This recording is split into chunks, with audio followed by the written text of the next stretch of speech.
કારણે દર્દીઓને હાલાકી પડી રહી છે। સિવિલ હોસ્પિટલની ઓપીડીમાં દર્દીઓની લાંબી લાઈનો લાગેલી છે। ઓર્થોપેડિક, મેડિસિન સહિતના વિભાગોમાં દર્દીઓની કતારો લાગી છે।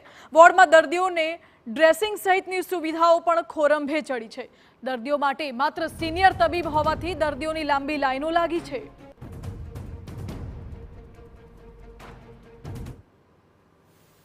બંગાળમાં મહિલા તબીબ સાથે દુષ્કર્મ અને હત્યાની ઘટનાના દેશભરમાં ઘેરા પ્રત્યાઘાતો પડ્યા છે।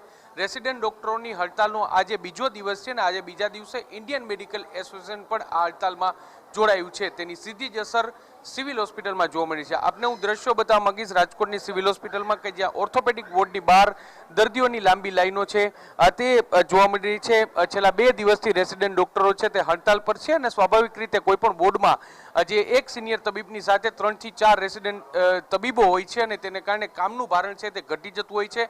પરંતુ જે પ્રકારે રેસિડેન્ટ ડોક્ટરો છે તે હડતાલ પર છે અને સિનિયર ડોક્ટર છે તે ઓપીડી કરી રહ્યા છે તેને કારણે દર્દીઓની લાંબી લાઈનો છે તે જોવા મળી છે। આપ જે પ્રકારે તમે દ્રશ્ય અત્યારે જોઈ રહ્યા છો કે લાંબી લાઈનો છે, કલાકો સુધી જે દર્દીઓ છે તેમને આ લાઈનમાં ઊભું રહેવું પડે છે કારણ કે રેસિડેન્ટ તબીબો છે તેની હડતાલ છે અને આજે તો જે શહેરની ખાનગી હોસ્પિટલો છે ત્યાંના તબીબોએ પણ હડતાલ રાખી છે, ઓપીડી બંધ રાખી છે અને તેની કારણે જે સિવિલ હોસ્પિટલમાં જે દર્દીઓ છે તેની સંખ્યા વધી રહી છે। ઓર્થોપેડિક વોર્ડની સાથે સાથે જે મેડિસિન વિભાગ છે તેમાં પણ દર્દીઓની જે લાંબી લાઈનો છે તે જોવા મળશે।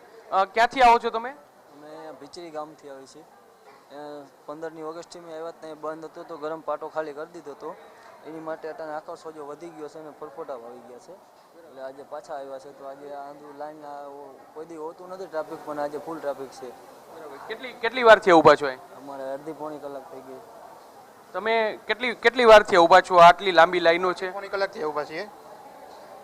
આટલી વાર લાગે છે ક્યારે? ના, ક્યારે આટલી વાર નથી, પણ આજે હડતાલ, ડોક્ટરની હડતાલની આટલી વાર લાગી છે।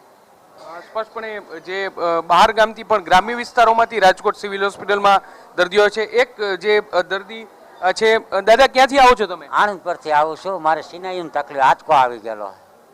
હવે અહીંયા મને લાઈનમાં કે ઊભા રહ્યો, ઇમરજન્સીનો કેસ છે તો હવે અહીંયા ઊભું નથી આવતું, હું બેઠો હોઉં।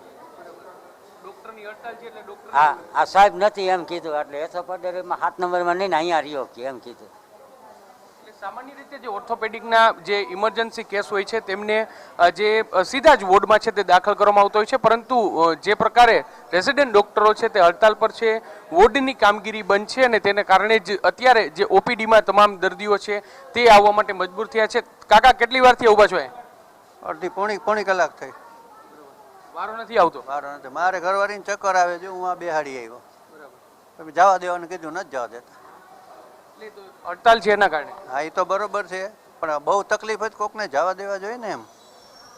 પણ એટલે જે સામાન્ય દિવસોમાં જે 10 થી 15 મિનિટમાં વારો આવી જતો હોય છે તે અત્યારે અડધોથી પોણો કલાક, 1 કલાક જેટલો સમય થાય છે ને જ્યાં પણ તમારી નજર પડે ત્યાં સુધી જે દર્દીઓની લાંબી લાઈનો છે તે જોવા મળી છે ને તેને કારણે જ અત્યારે જે દર્દીઓને ભારે હાલાકી છે તે પડી રહી છે। રેસિડેન્ટ ડોક્ટરોની હડતાલનો આજે બીજો દિવસ છે ને શહેરમાં જે તમામ જે ખાનગી હોસ્પિટલ છે તેની પણ ઓપીડી બંધ છે ને તેને કારણે બહાર ગામથી આવતા દર્દીઓને ભારે હાલાકી છે તે પડી રહી છે અને અત્યારે જે લાંબી લાઈનો, લાંબી કતારો છે તે રાજકોટની સિવિલ હોસ્પિટલમાં જોવા મળી રહી છે।